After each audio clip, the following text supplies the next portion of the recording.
Hello viewers, you are welcome to my channel Talk Politics and I am Himanshu Nirvan and today we are being joined by our special guest who is being a retired Lieutenant General from the Indian Army and he has very keen interest and a vast knowledge of Myanmar military relations between India and Myanmar and he has been the Director General of Assam Rifles who had guarded the Myanmar border with India since 19 after the independence of India in 1947.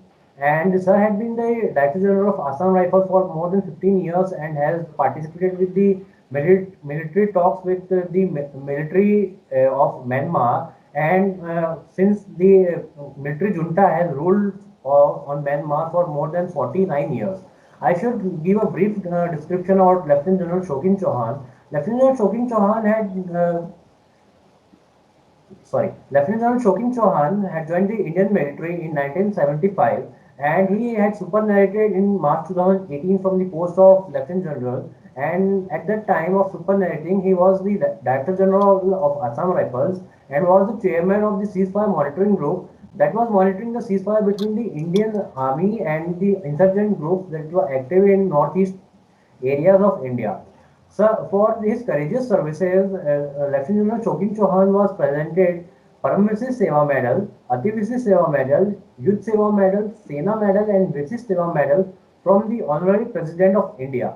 And Sir had, in his 40 years of courageous service in the Indian Army, he had served on the many locations in India where he was the commander of First Corps, which is the India's oldest and largest strike corps.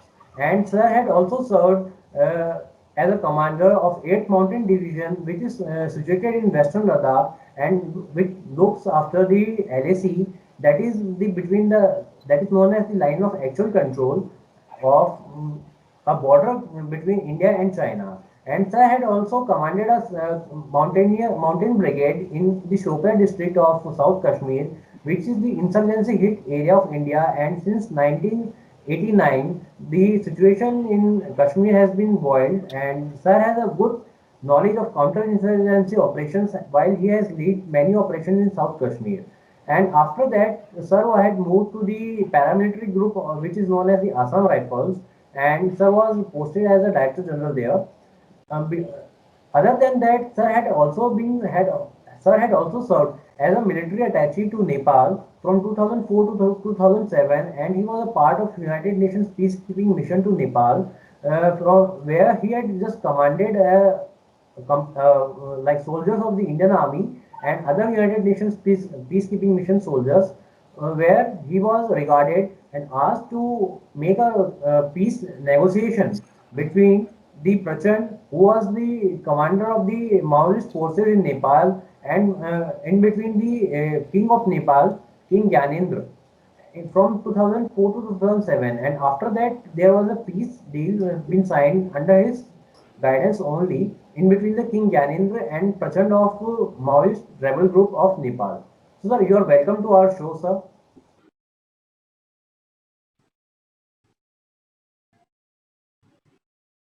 So, people, we are going to talk today with Lieutenant General Shokin Chauhan sir on the topic of Myanmar military coup that is being going on right now, and how the democracy protesters which are protesting against the rule of military government, they are being killed on a massive scale these days. And yesterday we got a report that more than 82 people had got died in police firing and on the military crackdown in Myanmar. So, sir, you are welcome to our show, sir. Thank you. Thank you very much. So, Thank you, Himanshu, for calling me, and I'm grateful that you have called me. I look forward to your show, and I would urge all the viewers to also like and subscribe to the show. Himanshu has is asked most relevant questions, and in fact, this is extremely important for us to know about the situation in Myanmar, which I'm going to be answering Himanshu today. thank you very much, sir. So, people, we would be having a show with Lieutenant General Shokin Chauhan, sir, regarding the ongoing democracy movement, and I'll be going to ask a few questions with General about the Myanmar military because he has a huge knowledge about the Myanmar military, which is known as a military junta in Myanmar. Why is the military junta that is been serving in Myanmar, why it is opposed to the democracy in Myanmar?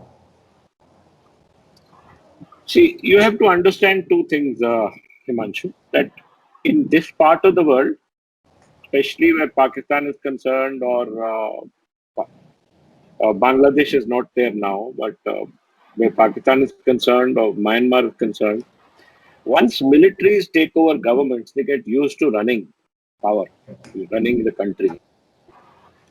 And they normally take over when they feel that their power is being compromised or their business interests are being compromised or the personal interest of the generals is being compromised. Yes, sir. In this case, as far as Myanmar is concerned, in on first in the first week of November, Myanmar held its elections, national elections, Hmm. in which they expected that they would be able to get more seats than Aung San Suu Kyi's party, and as a result, help in running the government. But in on the other hand, when the election results came out, they had lost extensively and got even less seats than they had got in the last elections. You know, their sponsored party. When that happened, they started saying that the results had been compromised and the elections were not free and fair, and therefore these elections had to be done again. And on 1st February, the Myanmar army took over because they felt that their political interests were now being damaged by Aung San Suu Kyi. And if they allowed Aung San Suu Kyi to get another term, they would lose their political credibility in the country and probably would never get political power again. So this is the reason why I think that the Myanmar army took over the government this time. But what should be clear historically is that from 1962 to 85, the Myanmar army was running the country, and they have run the country twice before that. So Okay. in these areas, this is what happens. Militaries are powerful, and they don't want to lose political power, and they have large business interests. Yes, sir. So, sir, yeah, how do you see, sir, the recent flare up of violence in Myanmar? So, what do you see, sir, why the demonstrations are being happened there? Because since last 49 years, military junta has ruled Myanmar. So, why the people are protesting right now? Why not before it was? See, you have to understand that Aung San Suu Kyi had won the last elections. Yes, sir. She is a very popular leader, Hmm. and keeping that popularity in mind, the people were with her, and therefore there was no need for protests. Now that she has been deposed, now the protests have started because she's a popular leader, and they are protesting against the Myanmar army's takeover of Myanmar because they feel that if they don't protest now, they will lose power for all time because Myanmar army will not give it up again. The last time also bringing Aung San Suu Kyi and allowing her, but not allowing her to be the president or the prime minister was a concession on the Myanmar army's side. But now they felt that this is the only way, and the people of Myanmar, the people of her party, and she is very popular. They feel that if they don't fight now, they will lose this political power forever, and they will lose this fledgling democracy forever. This is the reason. Yes, sir. So, sir, how do you see the role of India in stopping this violence in Myanmar? What kind of role India should play right now, sir? Himanshu, we are in a very difficult situation in India. Myanmar is a neighbor of ours, as you know, as you said. 1,671 kilometers of a border we share with her. And if you add another 170 kilometers of undemarcated border, comes to about 1,790, 1,800 odd kilometers. Okay, sir. Okay. Secondly, a large part of our northeastern population, if you look at history, Hmm. has migrated from Myanmar Okay, sir. during the large migrations that took place in the 14th, 15th, 16th, 17th century. So as a result, there is compatibility of population on both sides of the border. Like you take the case of Mizoram. The Mizoram, the ruling party and the ruling people, 70% of Mizoram is made up of the Chins. And across the border from Mizoram, there are Chins on the other side too. So there's a compatibility of population. Same with Nagaland. They also have Nagas on one side and our side. So because of this strange situation where there are tribal affiliations I mean, these people have been together for 5,000 years. They share a lot of relationship between each other. So one, we have a problem because there's compatibility of population, and we'll find it difficult to let go of this because our side people will not like it.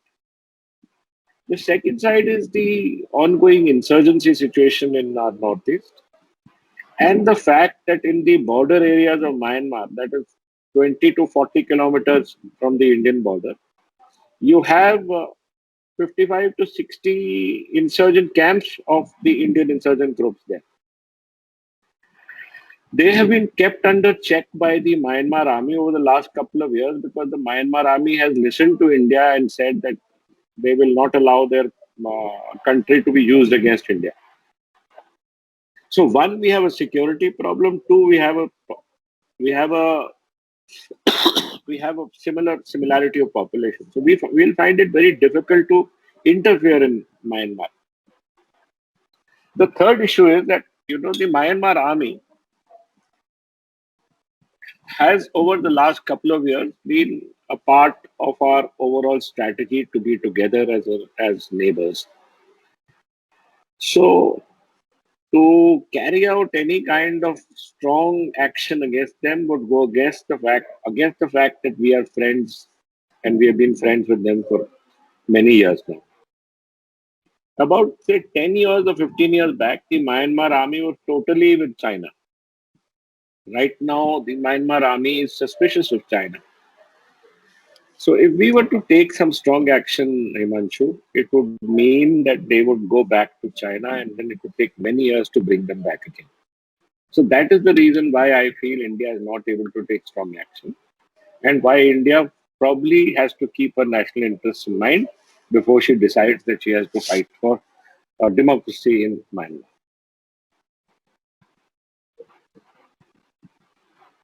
There have been many attacks by the rebels of Myanmar on the military garrisons and on the police stations in the Rakhine state of Myanmar. And there was a peace deal between the Arakan army and Myanmar military junta, but it has been since broken, and there are like many soldiers have been killed in these attacks. So how do you see some these attacks on against this military posts on in Rakhine state? Are these being related to this pro-democratic movements, or is it role being played by the rebels to engage army on two fronts? No, it is not like that, Himanshu. There is an ongoing insurgency problem in Myanmar. It has not started from today. It has been there since Myanmar for the last 50, 60 years. Okay. The Arakanis, the Rakhine are the Rohingya. Okay, you have the Chins. This border that Myanmar shares with Laos and Thailand has always been a problem. And there are a large number of these sectarian groups which do not accept the government of Myanmar. So they have been fighting this insurgency against the government of Myanmar for a long time. Yes, sir. In India, we have a problem with this because, for example, the Arakan army, you mentioned that. I must tell you that the Arakan army has been trying to create problem in Mizoram and in India over the last 10, 15 years. You have the Arakan army, you have the Arakan Liberation Army, and we have carried out many actions when I was DG in Assam Rifles, and before that, when I was in 3 Corps, against the Arakan Liberation Army and against the Arakan Army. In fact, we have had coordinated operations with the Myanmar Army to get rid of the Arakan army and the Arakan Liberation Army and stop them from having safe bases within our country. Yes, So this is not today's problem. It is a problem from earlier. Now this attack on police stations and this issue that you talked about, especially of in the Rakhine state. Now yes, sir. in Rakhine state, if you remember about 3 years back, I'll say 4 years back, the the inhabitants of the Rakhine state are people known as the Rohingyas, whom the Myanmar army says are illegal immigrants from Bangladesh. Yes, sir. They don't follow Christianity, they don't follow Buddhism, they are Muslims. And yes, they have come from now the area of Bangladesh, but Bangladesh came only 50 years back. But also the fact that they were brought in as labor by the British to serve in the tea gardens there. Okay, sir. Now they have settled there. They are predominantly Muslims and they are known as the Rohingyas. Hmm.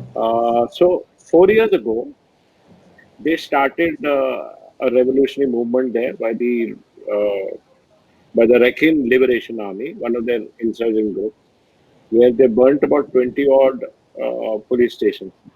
And then the Myanmar army retaliated very strongly, and that is how there was a large exodus of the Rohingyas towards Bangladesh. So almost a million odd Rohingyas are in Bangladesh at present, living in refugee camps. So this is an ongoing problem with the Myanmar army, the Rohingyas and the people of the Rakhine state. As far as Arakan army and the Chin National Army and the Arakan Liberation Army is concerned, this is also an ongoing problem. It has been going on for the last 50 odd years and will go on continuously. There are large parts of Myanmar, Himanshu, which are not being governed by anybody, and it is these insurgent groups that govern that area, and Okay. they pass their own laws there. So it's a difficult place. Myanmar is a difficult place. Yes, sir. Sir, my next question to you is regarding this of the Chinese role in the right now pro-democracy group that has been going on right now. The China has just vetoed several times in the United Nations Security Council when there was a meeting against the Myanmar military junta government. And how do you see that the Chinese involvement? Is China is going to retrieve its relations back when it has like on its peak in the late 70s and 80s with the military government of Myanmar?